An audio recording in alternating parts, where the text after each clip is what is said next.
Hi everyone, Angela here. In this video, I'll show you how I make both a plain scrunchie and also a double layer one. For the plain scrunchie, I'm using a piece of soft satin measuring 5 inches by 28 inches, or about 13 centimeters by 71 centimeters. 10 inches of 1/4 inch wide elastic. You can find links for all the tools I use in the description below. Begin by matching the short ends right sides together and stitch with a 1/2 inch seam allowance, back tacking at the start and finish. Now this next step is completely optional, but at the halfway mark, use your clippers to make little notches on each side. This will help you match your fabric edges. Next, open up the seam that you've just sewn and then flip the fabric over so that it's on the bottom. Lift the edges of the top layer and then roll it together so that it's nice and skinny. Next, bring the edges of the bottom layers together, matching at the seams. Start by back tacking about a 1/2 inch before the seam and then stitch with a 1/2 inch seam allowance. Stitch towards you as far as you can, and then with the needle down, pull that center fabric towards you. Keep checking to make sure that you're not catching any of that center fabric while you're sewing the outer seam. The little notches should match when you've sewn around halfway, and as you get close to the start of the stitching again, you're going to have to leave a little opening to turn the scrunchie through. Leave the opening about 2 or 3 fingers wide, and back tack to finish.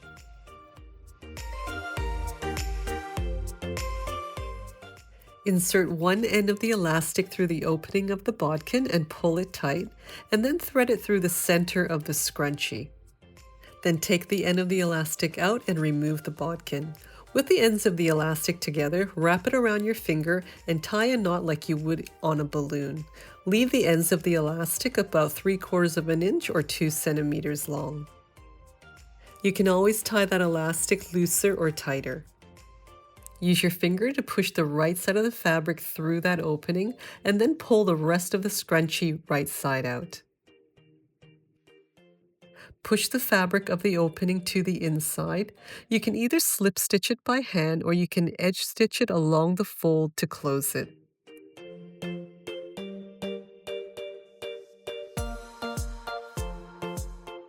If you choose to close it by hand, it's a much nicer finish. Just do a slip stitch or a ladder stitch with a single thread.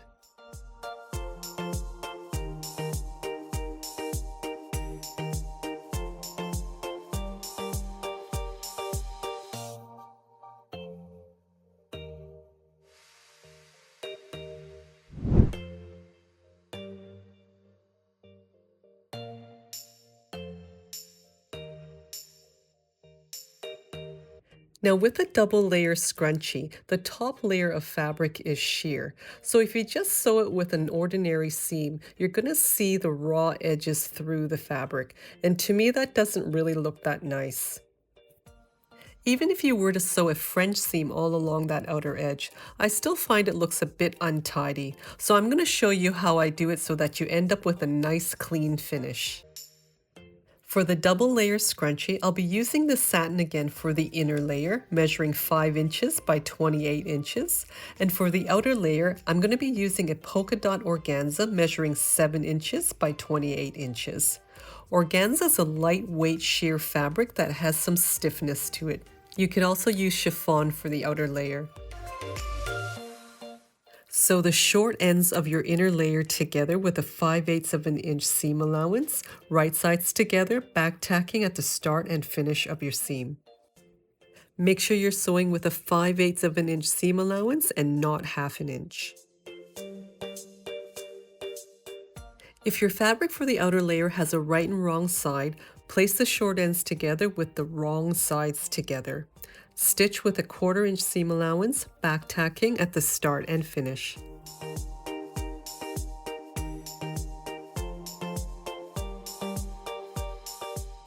Next, trim off any loose threads from the fabric so that you have a nice clean edge. Turn the fabric over so it's right sides together, and then just pinch the seam so that it's right in the middle. Now stitch again with 3/8 of an inch seam allowance or 1 centimeter. This wider seam allowance is going to encase that raw edge, creating a nice French seam. At the halfway mark on both pieces, cut little notches on all 4 edges. Next, press the seam of the outer layer to one side and press the seam of the inner layer open. Flip both pieces of fabric so the right sides are out, and then slip the inner layer in between the outer layer. Match the seam and the notches and then clip around the outer edges. You have to make sure that both layers are exactly the same width around. If they're not, go back and adjust the seam of the inner layer. Once you've done one side, turn your fabric around, match your seam and notches again, and line up your outer edges while you push the excess fabric towards the center.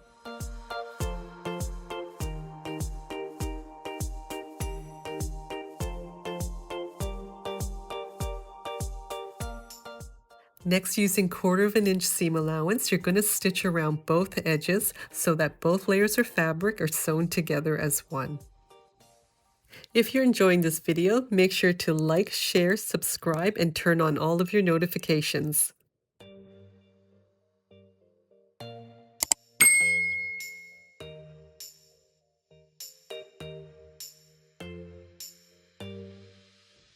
Now, once that's all done, you're pretty much going to sew this scrunchie exactly like you did the first one. The only thing is you have that extra fabric from the top layer that you have to keep out of your way while you're sewing. Just keep checking often and keep pushing all that excess fabric towards the middle and away from the seams. Leave the same size opening and then install the elastic just like we did before. Turn it right side out and then close the opening either by hand or by machine. By stitching all those layers into that one seam, you don't have any ugly raw edges showing and you're left with a beautifully finished scrunchie. Hi everyone, Angela here. I'll be using this lightweight stretch velour to show you my 2 favorite methods to sew giant scrunchies. Fold your fabric with right sides together and square off the bottom edge. Fold the fabric again, and then I'm going to cut one piece 7 inches wide and the other piece 6.5 inches wide.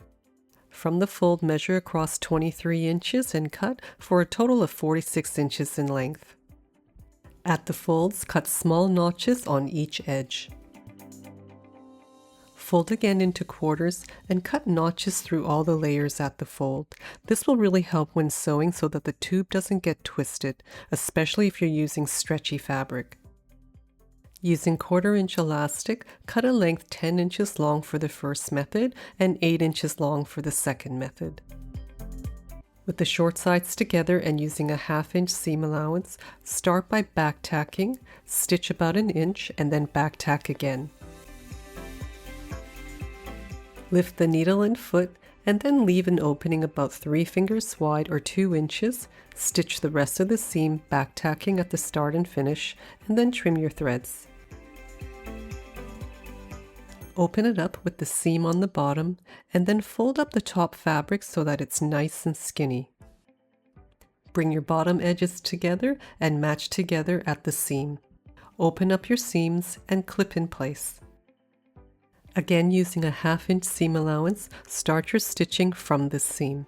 Sew a couple of inches and then with your needle down, pull that center fabric down as much as possible. Keeping that center fabric out of the way, continue stitching all around, matching the edges and all the notches. This is called the burrito method. When you get back to the start, just overlap your stitching a couple of inches and trim your threads. I'm using the clover bodkin and inserting the 10-inch elastic through the opening. Pull it down to secure it in place. Insert this through the scrunchie and gather the fabric together. Hold on to the ends of the elastic and remove the bodkin. Then tie it like a balloon, leaving about 1 inch at the ends. Holding on to one side, pull all the fabric out through the opening. If you're finding this video helpful, make sure to like, share, subscribe, and turn on all notifications, and also leave a comment below.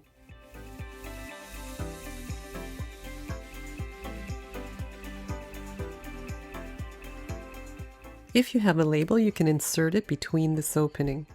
You can slip stitch this opening closed by hand, but I'm just going to pinch the folds together, push the fabric in and out of the way, and then edge stitch it closed by machine. Stitch about 1/8 of an inch from the edge, back tacking at the start and finish. With the opening seam in the center of the scrunchie, you have a nice clean seam all around the outer edge. For the second method, overlap the ends of the 8-inch elastic about 1/2 an inch and then stitch together with several rows of shorter stitches. Stitch the short ends together, back tacking at the start and finish. Open it up and fold the top fabric just like before, but this time put the loop of elastic in between and pull the left side of the bottom fabric through and then match your seams. Start by back tacking and stitch with the same burrito method, but this time when you pull the fabric down, you also have to pull it through the elastic at the same time. So just do a bit at a time, matching the edges and all the notches. At the end, leave an opening about 3 fingers wide or 2 inches and back tack. Pull the scrunchie right side out. Again, you can slip stitch the opening closed by hand or easily edge stitch it closed by machine.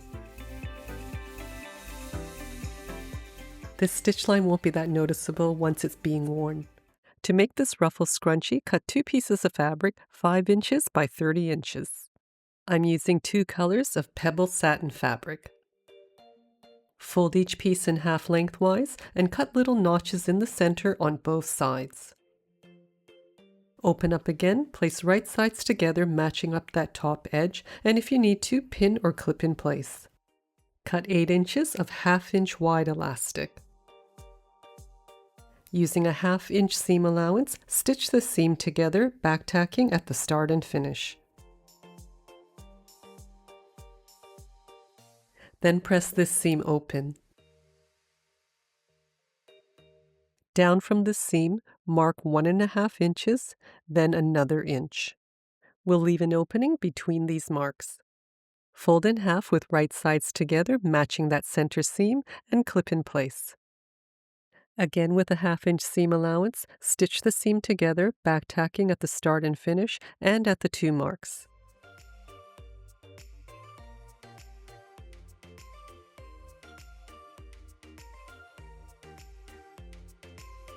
Separate the fabric and press this seam open. Lift and match these top edges and fold it together so that it's nice and skinny.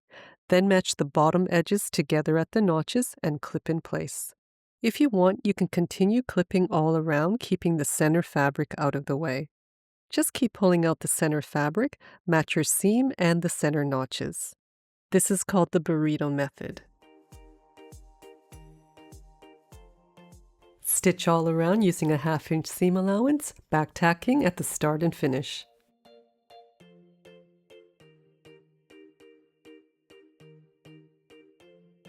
Now press this seam open without pressing the edges on the sides.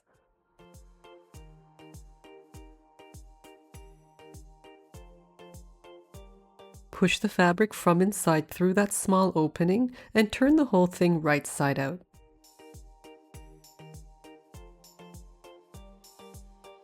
Adjust and center the side seams and press all around.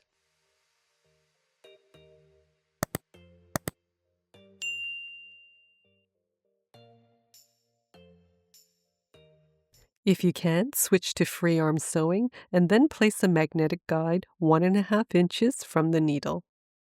Now top stitch on both sides, back tacking at the start and finish.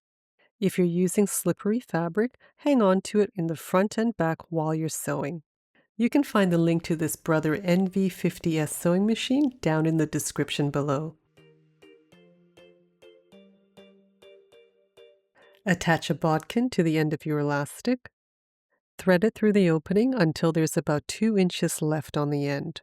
Then pin through all the layers to hold it in place. Continue threading the elastic through the channel out the other end, then remove the pin and the bodkin and pull both ends out as much as possible. Make sure the elastic's not twisted and overlap the ends about 1/2 inch. Then sew together with 3 or 4 rows of stitching. Stretch to pull the elastic in and to even it all out. You can hand stitch this opening closed, and if you have a small label, you can insert it here, pull the left side over a little bit so it's on top, and then just edge stitch by machine through all the layers.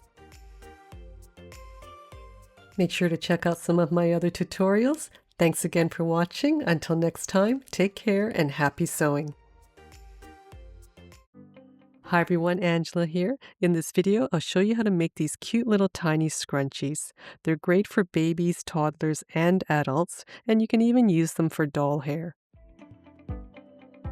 You'll need a strip of lightweight fabric measuring 14 inches by 1.5 inches, and you'll also need 6 inches of 1/4 inch wide elastic.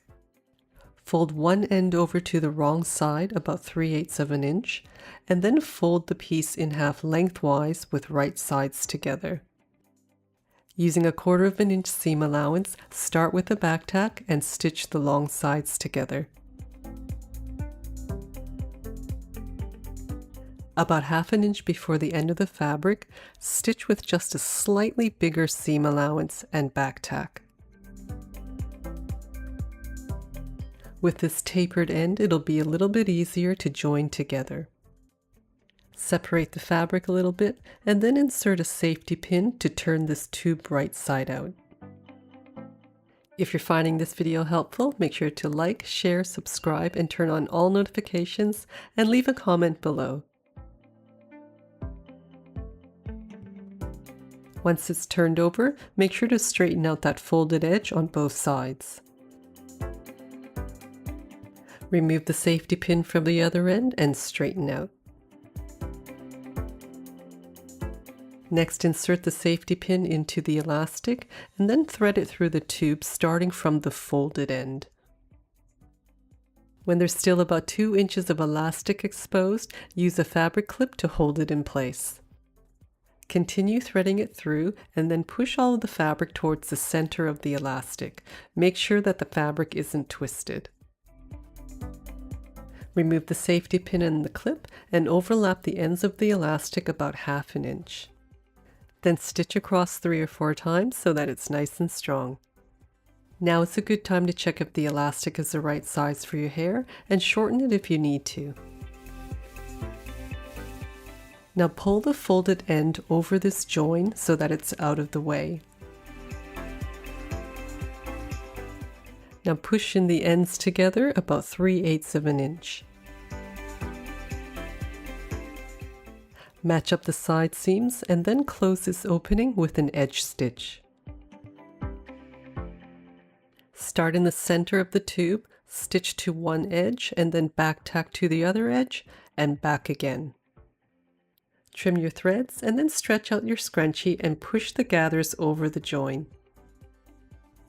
In this video, I'll show you how to make these fun Christmas holiday hair scrunchies with just a bit of fabric and a trim made of faux fur, or sometimes called fun fur. Cut your main fabric 4 inches by 20 inches. You'll also need 10 inches of 1/4 inch wide elastic.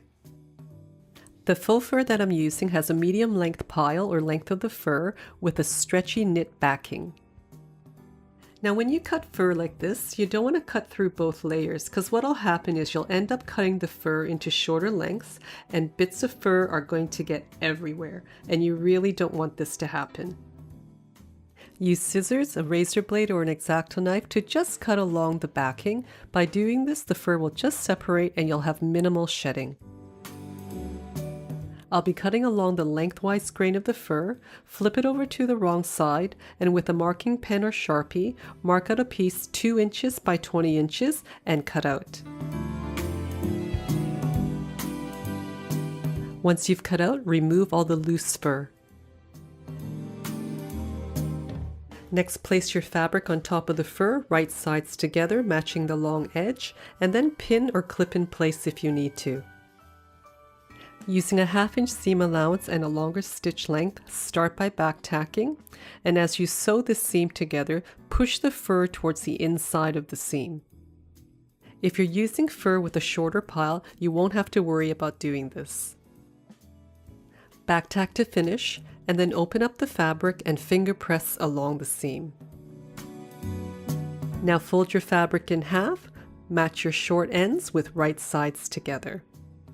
Then flip it over so that the fur is at the top. Match your seam lines on the right side and make sure your seam allowances on both sides are facing down.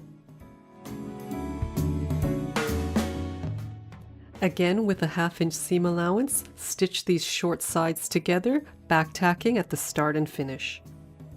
Then turn your fabric around and at the halfway mark where it's folded, cut little notches on each side. We'll be using the burrito method to make these scrunchies, so these notches will help match the fabric edges evenly.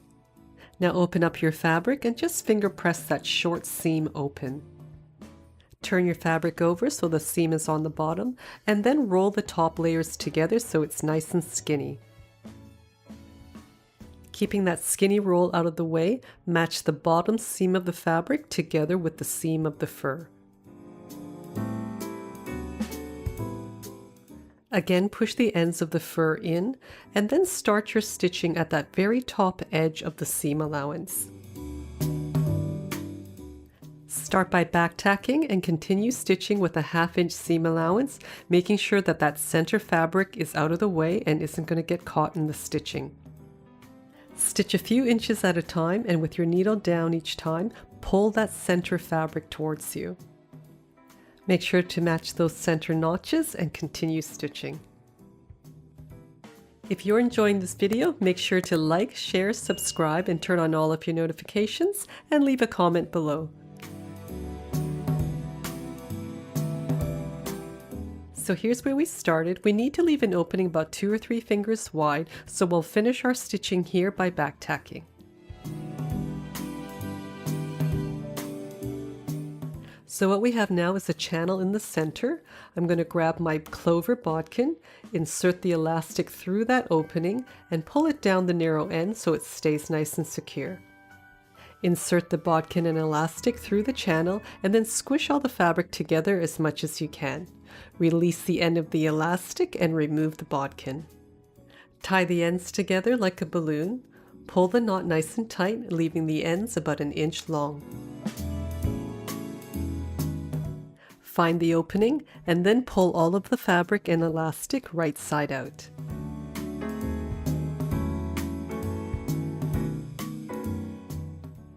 Some of the fur may be sewn into the seams, so just use the blunt end of a large sewing needle and pull it out. To close the opening, it's best to hand stitch it. Match the seams of the opening together and then just fold the fur out of your way. With a single thread, close the opening with a slip stitch. Make sure to catch a bit of the backing of the fur and then the fold of the fabric with each stitch. Now please keep in mind you don't have to use this exact type of fur. You can use something different such as Sherpa, or even use minky fabric as the trim.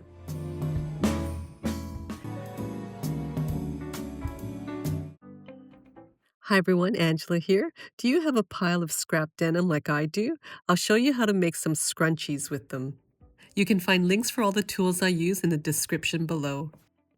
To make the pattern, I'm using my quilting ruler with the silicone grips on the back and my utility knife to cut a piece of paper 6 inches wide by 4 inches long.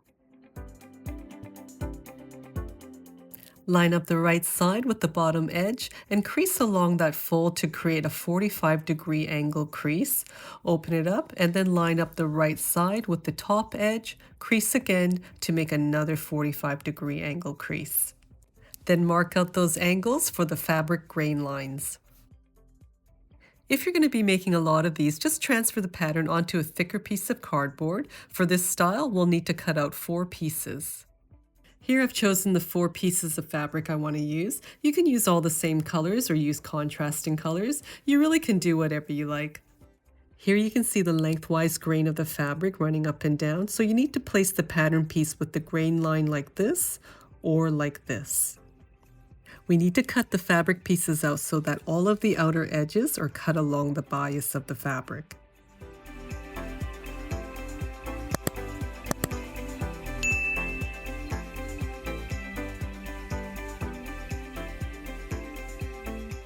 The reason why you need to cut the edges along the bias is so that when it starts to fray, the ends of the threads just bloom and fluff out like this, giving you that chenille look. If you were to cut it along the straight grain, when it frays, the threads would just come out completely, and you don't want that to happen. Next, cut 7 inches of 1/2 inch wide elastic.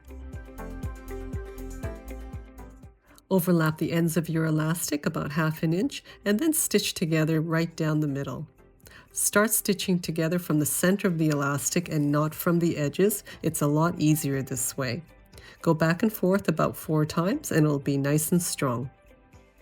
Next, we need to join all of the shorter sides of the fabric pieces together by overlapping them 1 inch left over right.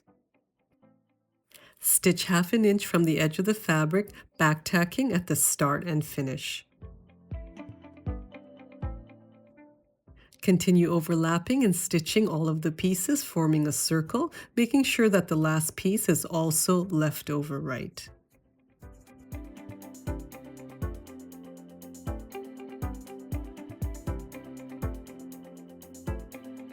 Now with those short edges facing you, fold your fabric with wrong sides together, matching the stitch lines, and grab your elastic and put it in the middle between the fabric. Push it to the left and out of your way, and then match the outer edges of the fabric, and you're going to stitch with a 1/2 inch seam allowance all around. Back tack at the start and finish. By using a 1/2 inch seam allowance all around, it allows plenty of room for the fabric to fray without affecting the stitching.